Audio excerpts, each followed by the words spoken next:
가요. 여기서부터 이제 수능에도 잘 나올 수 있는 부분입니다. 그러니까 당연히 고려가요는 앞에 보시면 고려시대에 지어진 거고요. 70조. 민중들 사이에서 구전되었다는 게 중요해요. 거기다 밑줄 쳐놓으세요. 민중들 사이에서. 그래서 구전이 된 거야. 입에서 입으로. 그러니까 어떻게 보면 당시 민중들이 불렀던 노래다. 민중들이 불렀던 노래이기 때문에 굉장히 좀 진솔합니다. 솔직하고. 진솔한 감정들을 좀 다룬다는 거죠. 고려인의. 그 전승 과정을 보면 처음에 이거 굉장히 중요해요. 이거 2017학년도 6월 모의평가에 나오는데 죄다 틀려왔어요. 한 번만 알려줄 테니까 잘 보세요. 처음에는 어땠겠어요? 입에서 입으로 굽이 전승된단 말이야. 그러다 보니까 여기서 쓰였던 A라는 작품에서 쓰였던 표현이 BS이기도 합니다. 예를 들어서 오늘 배울 이제 서경별국의 이연은 정석가의 유경과 같거든요. 그러니까 당시에 이렇게 유행했던 표현들이 여기저기에 쓰이기도 하고요. 입에서 입으로 불렀던 유행가 같은 거니까. 그 다음에 이제 대부분 뭐 작전 이상이겠죠. 노래들이. 그리고 이 사람 저 사람이 이렇게 부르다 보니까 내용이 많이 개작도 되고 가변성이 있기 때문에 그래서 거기 구비전승 밑에다 써놓으세요. 이제 가변성을 갖습니다. 그렇기 때문에 사실은 연과 연의 연결도 그다지 유기적이진 않아요. 연과 연의 연결이 그다지 유기적이지 않습니다. 고려가요의 이런 전승 과정 처음엔 입에서 입으로 이렇게 굽이 전승되고요. 그렇기 때문에 이제 가변성을 지닌다고 말씀을 드렸고, 자, 그 다음은 이제 이 노래의 이제 내용이라고 하는 것이 결과적으로 이제 진솔한 이런 내용들, 그죠? 진솔한 내용들, 민중들의 간에 가장 진솔한 감정, 즉 제일 많은 것이 아무래도 이제 사랑에 대한 감정이겠죠. 조선사회는 엄격한 이제 유교적 질서가 지배하던 사회였기 때문에 이런 사랑의 감정을 조금 대놓고 진솔하게 표출하기가 좀 어려웠는데 고려시대는 그렇지가 않았거든요. 그래서 이런 진솔한 남녀 간의 사랑 노래라는 것이 결과적으로는 아까 이제 충신 연주지사, 즉 연군가의 작품에서 봤지만 딱 좋은 게 임금과 신하의 사이로 치환되기가 좋단 말이에요. 그래서 이걸 이렇게 치환시켜서 영문 같은 걸로 궁중에서 많이 연주가 됩니다. 궁중에서 많이 연주가 돼요. 그래서 이것들이 이제 송축의 내용이라는 건 뭐 나라의 안녕, 송축이나 뭐 송도의 내용이라고 하거든요. 그래서 이 내용은 뭐 나라의 안녕을 기원한다든지 아니면은 뭐 임금에 대한 어떤 연모의 정, 덕과 복을 비는 내용 뭐 이런 것들이 나와요. 뭐 임금에게 덕과 복을 비는 내용, 나라의 안녕을 기원한다든지 이런 내용이 들어가게 됩니다. 그래서 남녀의 사랑이 임금과 신하의 사이로 치환되기가 좋다는 거예요. 그러니까 그럼 남녀 간의 사랑을 신하가 임금에게 애틋하게 이렇게 충성을 하는 이런 내용으로 바꾸면 참 좋다는 얘기죠. 자, 이렇게 하다가 이제 결국 조선시대의 기록이 되게 됩니다. 성종 때 이제 다양한 악보집이 편찬이 되게 돼요. 그래서 뭐 악장 가산이, 악합 괴고민이, 시용의 악보 같은 이제 악보집들이 이렇게 많이 편찬이 되게 되는데 그때 이제 조선시대에는 우리 고유의 표기산이 있었죠. 한글이 있지 않습니까? 그래서 한글로 기록이 되게 됩니다. 그 과정에서 사실은 조금 이 조선시대의 어떤 예법과 맞지 않는 거죠. 남녀의 너무 진솔한 사랑 얘기는. 그래서 그렇게 좀 남녀의 너무 진솔한 사랑 얘기를 남녀 상열지사라고 해서 좀 너무 예법에 맞지 않는다? 그래서 그런 것들을 좀 배제하기도 했어요. 근데 이제 작품들이 일부 남아있기 때문에 우리가 이제 배울 수 있는 겁니다. 그 송축은 이제 구전 과정에서 아까 얘기했듯이 덕과 복을 이렇게 비는 내용, 뭐 나라의 안녕, 태평성대를 기원한다든지 덕과 복을 기원하는 내용들이 이제 들어가게 되고요. 송축이라는 것은 구전되었기 때문에 연과 연의 연을 아까 유기적이지 않다고 그랬어. 또 후렴구, 여음구, 종구. 후렴구는 연마다 반복이 됩니다. 그래서 뭐 악기 소리 같은 것들이 들어갈 수도 있고요. 그래서 음악적인 요소라고 볼 수 있죠. 여음구, 조음구도 마찬가지입니다. 내용과는 관계없어. 이런 후렴구, 여음구, 조음구는 뭐 송축의 내용 같은 건 들어갈 수 있겠는데 어쨌든 본문의 내용과는 관계가 없습니다. 본문의 내용. 형식은 향가하고 다르게 연이 분리되어 있습니다. 1연, 2연, 3연. 그래서 분연체, 분절체라고 하고요. 주로 3원보입니다. 음보율이라는 건 끊어있는 단위예요. 그래서 서경이 뭐 서울이지만은 이렇게 서경이 서울이 마르는 뭐 이렇게 돼 있거든요. 그래서 그 세 부분으로 이렇게 끊어있는 시조나 가사는 4원보입니다. 시조나 가사는 4원보. 고려가요는 주로 3원보입니다. 가실이 가실이 있고 살얼이 살얼이 났다. 이런 식으로 끊어있는 단위입니다. 음악적인 요소죠. 조선시대 시조나 가사에 비해서 주로 관념적인 내용이 많기 때문에 조선시대 시조나 가사는 관념적인 내용이 많기 때문에 고려가요는 훨씬 더 진솔한 내용이 많습니다. 자, 그럼 배워보시죠. 우리 아까 몇 쪽이었냐? 76쪽 한번 보겠습니다. 76쪽. 자, 이제 들어가 보시면 제가 써놓으시고 일단 간략도 써놓으시죠. 고려가요. 3번 보기는 조금 내용을 익히기에는 썩 좋지 않아요. 썩 좋지 않습니다.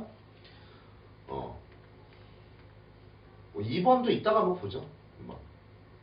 자, 먼저 1년부터 볼까요? 연기 이렇게 분리가 되어 있습니다. 일단 형식적인 좀 특징들을 보면 여기 이제 위 두어령성, 다링들이 하는 거는 후렴구가 이렇게 반복이 되어 있는 거예요. 여기 이게 내용마다 이렇게 반복이 되어 있죠. 본문의 내용과는 관계없고 음악적인 요소라고 그랬죠. 음악적인 요소인데 이건 악기 소리의 의성어입니다. 소리의 의성어, 두어렁성, 다링들이 하는 거. 자, 그 다음에 또 여기 땡땡땡 아질까, 이게 아질까 이게 반복되어 있죠. 이렇게 땡땡땡 아질까 하는 것도 내용과 관계없는 음악적인 요소입니다. 역시 여음구고요. 흥을 돋우는 조음구라고 보시면 됩니다. 헤이호 뭐 이런 거예요. 자, 그럼 배워보겠습니다. 이 작품은요, 현대어플이 현대어플이 어느 정도 해줘도 조금 내용을 모르면 어려울 수 있어. 근데 교과서에는 너무 많이 실려있기 때문에 출제자 입장에서는 굉장히 불친절하게 될 겁니다.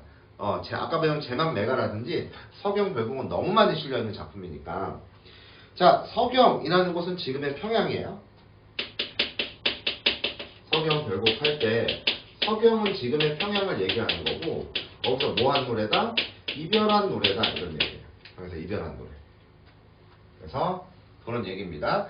당시에 수도는 송악이었기 때문에 개성이죠. 그래서 평양은 당시에 제2의 도시였다는 얘기죠.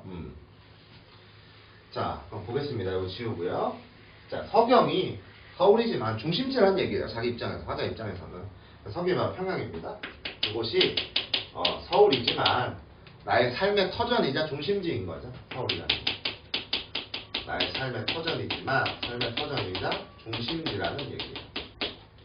그래서 닦은 곳, 삶의 터전을 닦은 곳이야. 삶의 터전을 닦은 곳이라는 건 삶의 터전을 닦은 곳이야. 터전을 닦은 곳인 소성경을 아무래도 제2의 도시였기 때문에 소성경, 작은 도시, 작은 서울이라고 불렀을 거예요. 자, 여기도 이제 평양입니다. 똑같이. 그래서 이곳이 이제 삶의 터전인데, 내가 삶의 터전을 닦은 곳인데, 그 평양을 내가 교회 말은 교회다라는 뜻이거든. 고전시가에서 교회다는 사랑하다예요. 내가 그래서 사랑하지만 이런 뜻입니다. 내가 이곳을 사랑합니다. 삶의 터전으로서. 내 고향이겠죠. 그래서 이별할 바엔 길쌈배 발이시고, 자, 이별할 바엔이라고 하는 것은 상황이 드러나죠. 이분과 이별하는 상황입니다. 이분과 이제 이별하는 상황이고요. 길쌈배 버리고, 길쌈하던 배라는 뜻이거든. 길쌈배는 이게 이제 생업이라는 얘기고요. 설정은 이제 여성화자로 돼 있어요. 배틀이라는 걸로 이렇게 실려 내려서 이렇게 옷을 짜는 거죠. 그래서 이렇게 배틀을 가지고 이렇게 옷을 짜는 행위, 이거를 우리가 이제 배를 가지고 옷을 짜는 행위, 이걸 가지고 이제 길쌈을 한다고 얘기를 하거든. 그래서 이것이 이제 생업이 되는 겁니다.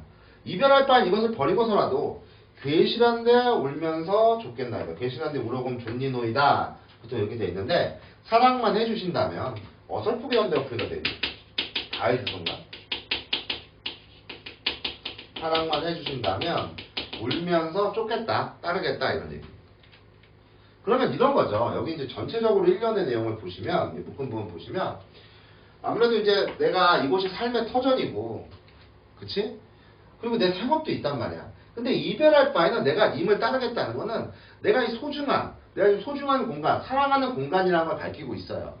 또 생업은 그냥 사랑한다는 얘기 안 해도 무조건 중요한 거잖아. 근데 이것보다 누가 중요한 거야? 어떤 삶의 터전이나 생업보다는 임이 더 중요하다는 거예요. 이걸 그러니까 버리겠다. 임을 따르겠다는 건 내가 고향을 떠나야 되는 거잖아. 생업도 버려야 되는 거잖아. 그래서 화자의 태도는 굉장히 솔직한 겁니다. 다른 이별의 시는 어때요? 보통 그리워하면서 기다리죠. 근데 얘는 안 그래.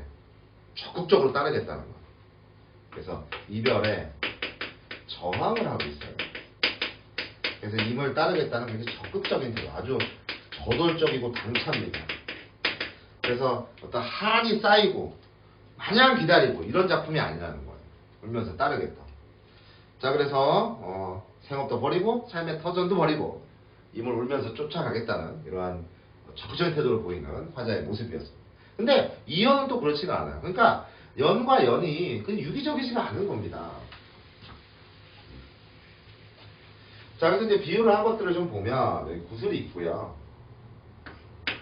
이건 다 비유한 거예요. 그 다음에 끈이 있습니다. 끈이 있고요. 그 다음에 거기 바위 이것도 봐야겠네요. 그럼 얘네들은 이제 뭔가를 비유하고 있는 것들이니까 다 보조관념이거든요. 그래서 여기 이따가 이제 보시면 알겠지만 1년과 2년 그다지 유기적이지 않습니다. 마치 다른 화자 같이 우리가 느껴지는 거거든. 자, 구슬이 바위에 떨어진들 그러면 깨질 수 있겠죠? 끈이야 끊어지겠습니까? 그런 얘기예요. 여기 뒤에는 원래 이제 서리법이고요. 여기 나누는 방금 여기 각주에 보셨듯이 영음입니다. 의미와는 관계가 없어요. 그러니까 구슬이 바위에 떨어진다고 끈이야 끊어지겠습니까? 끈은 안 끊어진다는 얘기죠. 그러니까 여기서 이야기하는 것들은 이제 구슬이라고 하는 것은 어떤 둘 간의 이제 사랑, 충만한 사랑, 뭐 인연 이런 것들을 얘기하는 거죠. 바위에 떨어진들, 바위라는 건 이제 시련을 겪는 겁니다. 근데 끈이야, 우리의 믿음이야, 어떤 인연이야, 끊어지겠냐고. 그러니까 사랑이나 끈은 학교에 따라서 조금 이 구슬 아니라 사랑이나 끈이래. 구슬이나 끈은 학교에 따라서 조금씩 다르게 해석할 수 있으니까 우리는 이제 표준화된 해석을 보고 있는 거니까 학교에서 이 부분의 해석을 어떻게 하는지 보셔야 되는 거고요. 그래서 이 부분은 뭐냐면 화자의 태도는 결과적으로 어떤 시련이 있어도 우리의 사랑은 변치 않을 것이다. 아까와 다르잖아. 아까 내가 믿지를 못하니까 따르잖아, 그치? 근데 뭐 떨어져 있어도 믿겠다 이거야. 영원한 사랑을 다짐하는 거죠.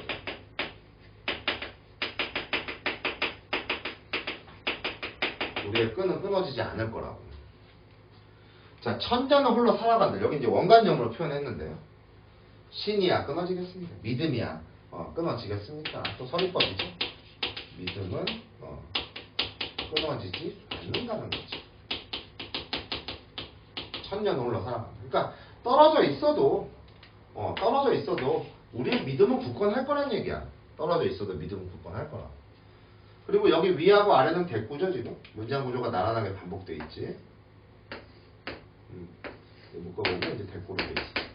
뭐뭐 한들 뭐뭐야 뭐뭐 하겠습니까? 뭐뭐 한들 뭐뭐야 뭐뭐 하겠습니까? 이런 게 지금 반복이 돼 있어요. 그러니까 떨어져 있어도 영원한 사람 다짐한다. 그러니까 1년과는 좀 내용이 다른 겁니다. 그래서 이렇게 요 이어는 당시 유행하던 표현이에요. 구슬로래 같은 거. 그래서 요 이어는 정석과의 유경과 같습니다. 이게 뭐 이론 지문으로 나올 수도 있어요.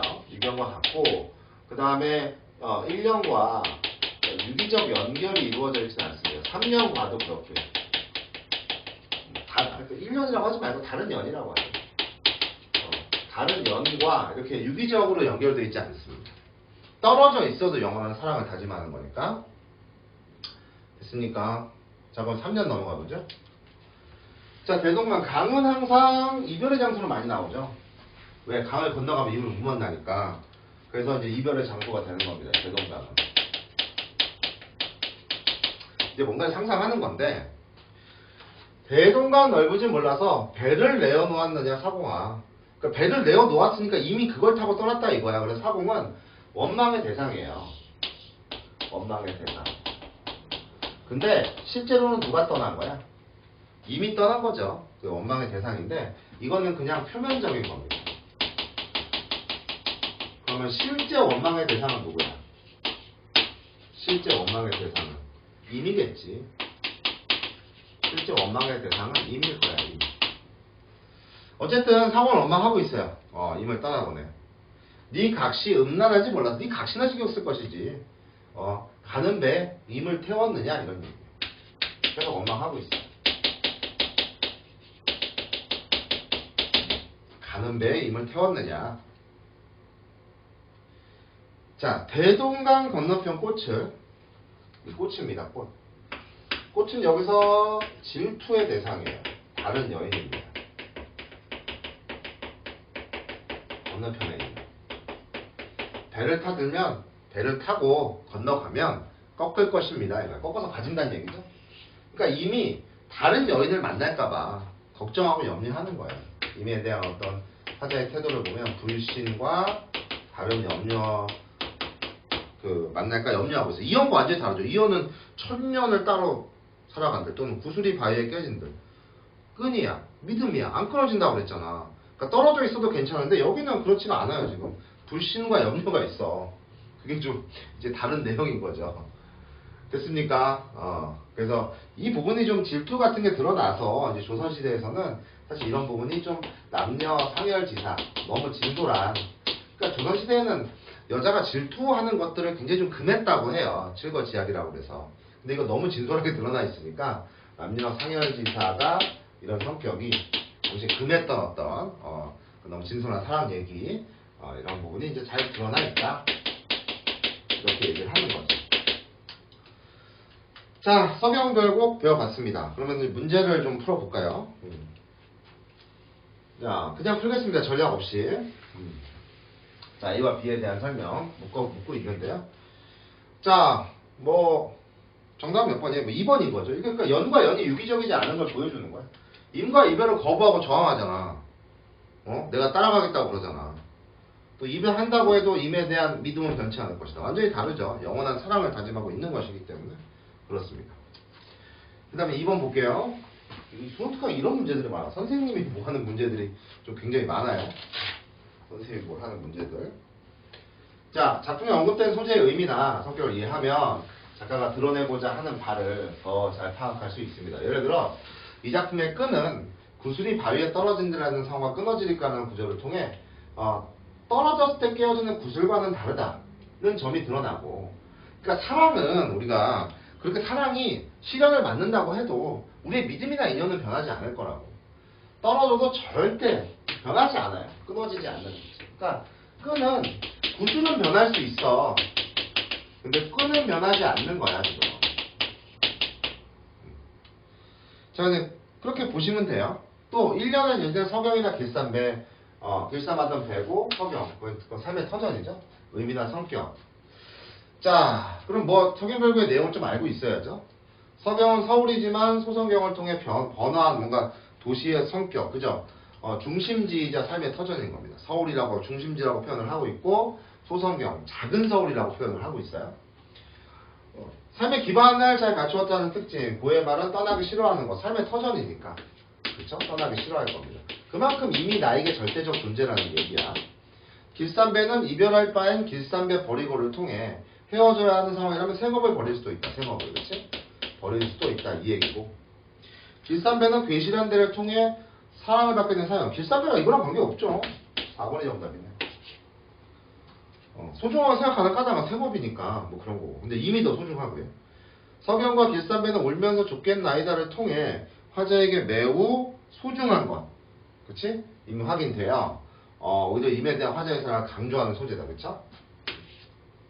됐습니다. 그러니까 사랑이라는 건 아까 구슬 얘기가 여기 문제는 안 나왔는데 거기서 좀 밑줄 이거 뭐로 나왔어요 그러면? 그러니까 구슬이라고 하는 건 얼마든지 깨질 수 있어요. 하지만 끈은 끊어지지 않죠. 바위에 떨어져도. 그게 변치 않은 사랑이라는 겁니다. 자, 그 다음 3년의 화자. 방어 기제는 두렵거나 불쾌한 정황이 되었고, 추상적인 봉이네요.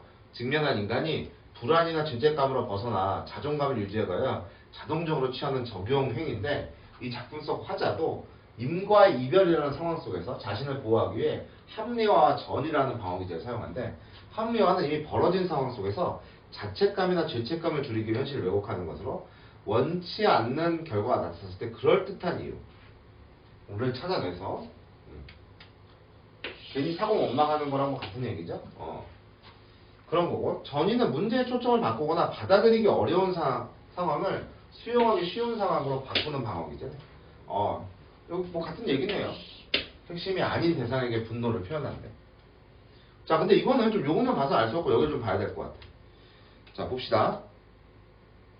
합리화의 측면에서 본다면 화자가 사공에게 어찌하여 배를 내어놓았느냐, 이별이라는 상황이 발생한 이유를 사공에게서 찾아서, 그치? 괜히 자기 상처를 줄이려는 거야.